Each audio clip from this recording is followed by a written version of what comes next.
अगर कोनो मांग ले चली जाए तो बोले बढ़िया है के रखा है घूमे, बोले रखाने का पत्र और चले गए तो अब रखाने की झंझट खत्म। तो जो दोनों परिस्थितियों में नारायण राजी रहना जानते हैं, सुख सुख के भीतर दुख, दुख के भीतर सुख वर्तमान रहता है और दोनों जल कीचड़ के समान मिले रहते हैं नारायण।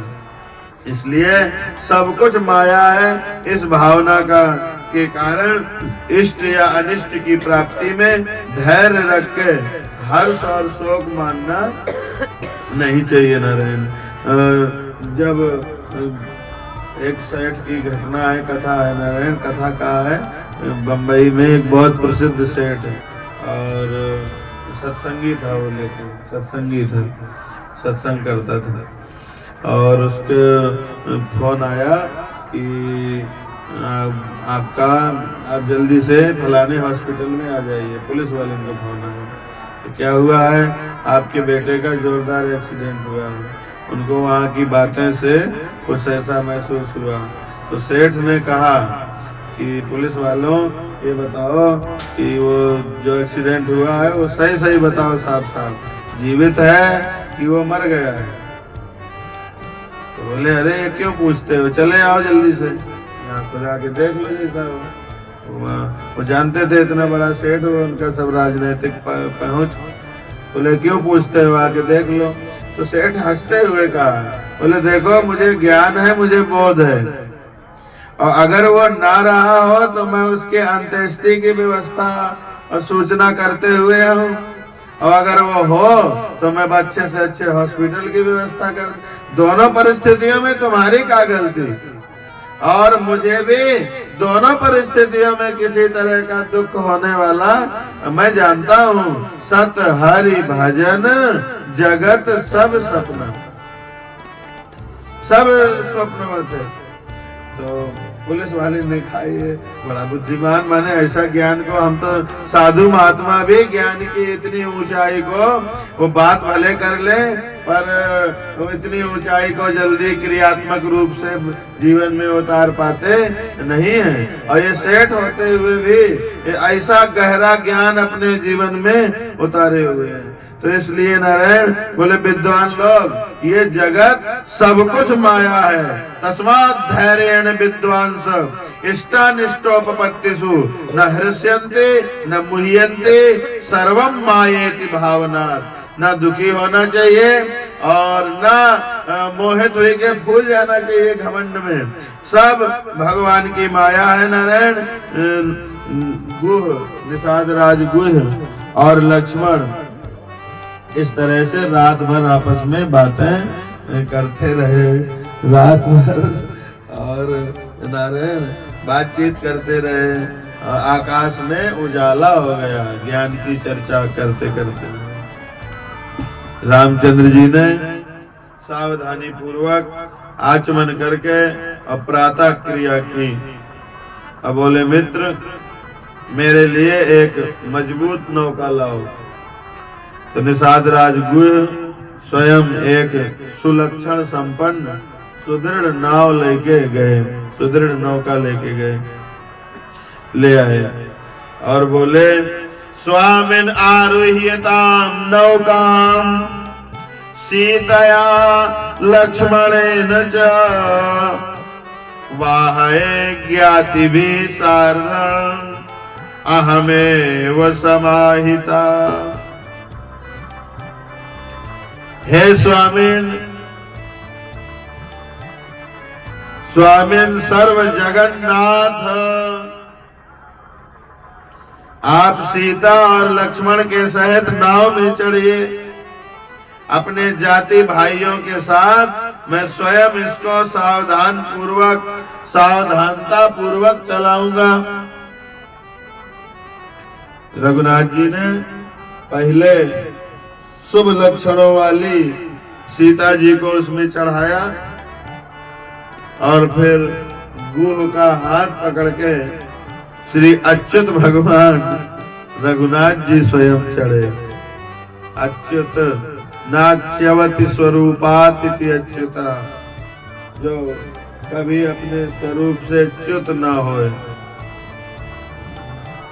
और जिसका नाम लेने पे भगत अपने अधिकार, स्वरूप, पद से च्युत नहीं होते।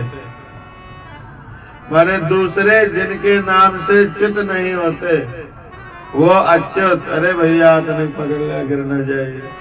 वो उस गुह का हाथ पकड़ के और नाव में इसलिए अच्युत संबोधन किया कि ये संसार भरे का गिरे से रोके वाले हैं।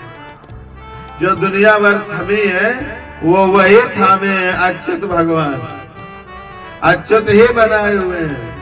और वो निषाद का हाथ पकड़ के नदी पार करने के लिए और नाव में चढ़ रहे हैं। तथेति राघवा सीताम आरोप्य शुभ लक्षणाम गुहस्य हस्तावलम्ब्य स्वयं चारो हदच्युतः आयुधानि समारोप्य लक्ष्मणोऽप्यारुरोह च। तो लक्ष्मण जी भी अस्त्र शस्त्र हथियार रख के फिर चढ़े। गुह ने स्वयं नाव चलाई। नाव जब गंगा के बीच में पहुंची, गंगा मैया धीरे बहो वाली, तो जब गंगा मैया के बीच में पहुंची तो जानकी जी ने गंगा जी से प्रार्थना की, देवी गंगे नमस्तुभ्यं निवृत्ता वनवासतः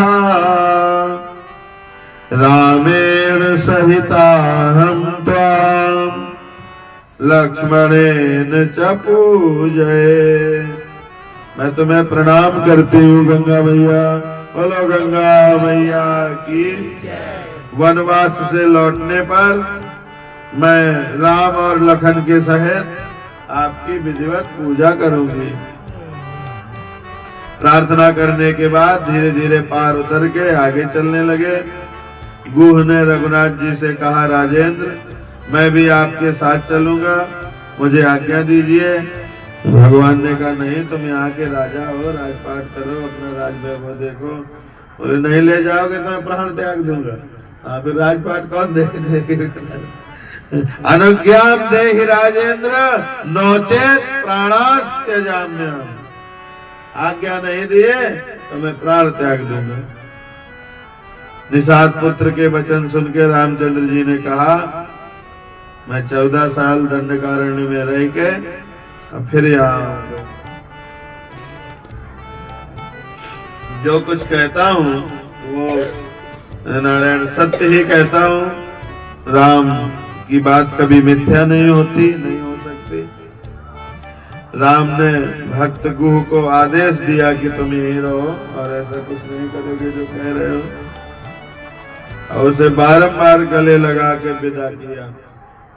तब निषाद राज गुह बड़ी जबरदस्ती करने पर कठिनाई से नारायण घर लौटे। जानकी और लक्ष्मण सहित श्री रामचंद्र जी भारद्वाज मुनि के आश्रम के पास पहुंचे। बाहर खड़े हो गए। ऐसे नहीं कि धड़धड़ा चले जाए, हम बहुत गुरु जी के खास हैं। राम से खास के वही भारद्वाज का लेकिन एक मर्यादा जो नियम होते हैं। उन्होंने बाहर खड़े एक ब्रह्मचारी को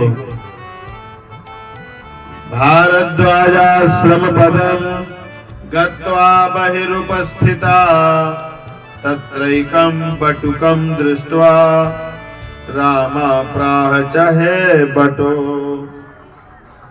वहां ब्रह्मचारी को देखा बाहर खड़े हुए। रामचंद्र जी ने कहा, हे बटुक, हे बटो, मुनिवर से जाकर के कहो कि दशरथ का पुत्र राम सीता लखन के सहित आश्रम के बाहर खड़ा है। तो रघुनाथ जी का ये कथन सुनकर ब्रह्मचारी ने तुरंत मुनिवर के पास जाके उनके चरणों में सिर झुकाया और सिर रख के कहा, भगवान पत्नी और छोटे भाई के सहित श्रीमान रामचंद्र आए हैं। आश्रम के बाहर खड़े हैं। रामचंद्र जी ने मुझसे कहा है कि मुनिवर भरद्वाज को इसकी यथायोग्य सूचना दो। तो मुनिनाथ भरद्वाज अचानक उठ खड़े हुए। तत्श्रुत्वा सहसोत्थाय भरद्वाजो मुनीश्वरा गृहीत्वार्घ्यं च पाद्यं च राम सामीप्यमाययौ दृष्ट्वा रामं यथा न्यायं पूजयित्वा स लक्ष्मणं आह मे पर्णशालां भो राम राजीव लोचन आगच्छ पादरजसा पुनीहि रघुनंदन इत्युक्तो जटमानीय सीतया सह राघवौ। भरद्वाज जी उठ के खड़े हुए और अर्घ पाद आदि लेके राम के पास गए और उनकी पूजा की। हे राम